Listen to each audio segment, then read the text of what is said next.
We always understood what made an organization.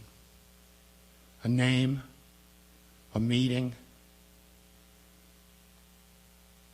a march. No, what made an organization was service to the people. The individuals standing out there in the rain in front of the VA, the individuals going to the VA and getting maced and hammered by the Federal Service Police. It was service to the people.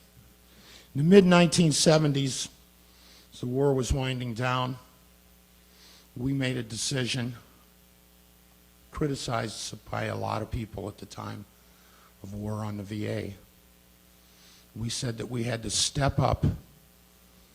We had to step up the work that we were doing, fighting for post-traumatic stress disorder and fighting for our lives.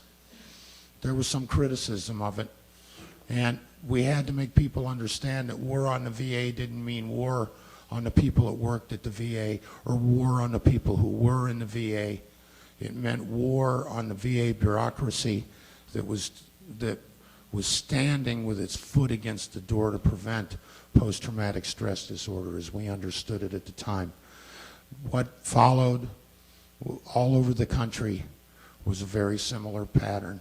We would go in and announce our intentions, and they would mace the room, and then they would beat us with their clubs, and then we'd go outside on the sidewalk and set up our picket lines and begin to do our outreach to the VA. And we fought and we fought until around the country, when the VA began to set up committees on how to deal with post-traumatic stress disorder, they either allowed us onto the committees, or the people who we worked with on those committees demanded that VVAW be part of them, because there was no doubt who had led that fight and who was going to continue that fight. And it wasn't easy. The committee meetings were always fights themselves, but it was a step. It was a step in the right direction.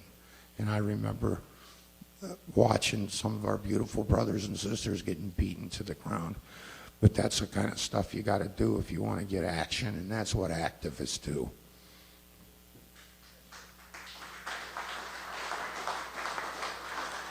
The concept of decent benefits for all veterans has always been and always will be our motto, along with peace and justice and whatever damned war we're fighting against at the time. Yeah. Annie said, start a war, we'll fight against it. You betcha.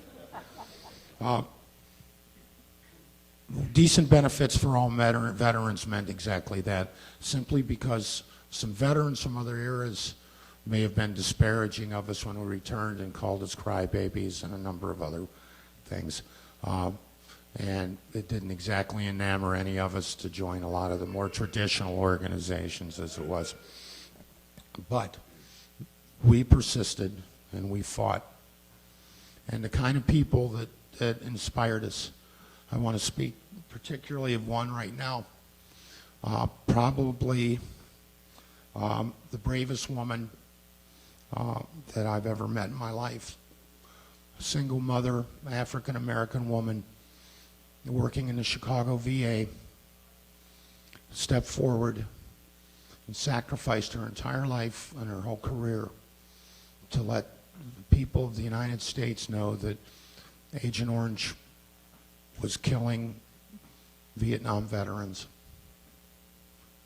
and causing birth defects among their children, and that the VA was covering it up. And her name is Maud DeVictor. Yeah.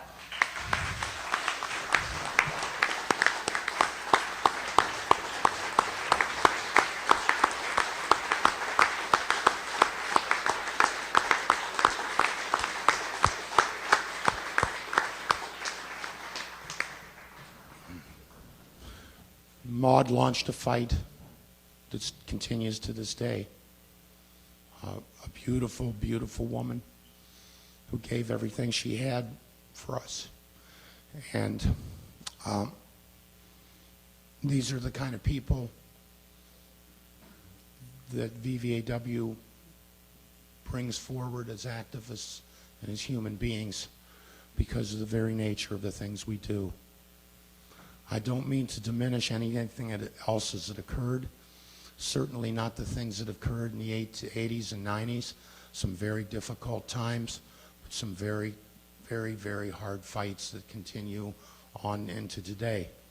And that's why we have up here with us today a very distinguished panel of people to talk about some of these past events, to talk about the sort of activism that's going on today, and to talk about the road we're going to continue down into the future. Brothers and sisters, I salute you.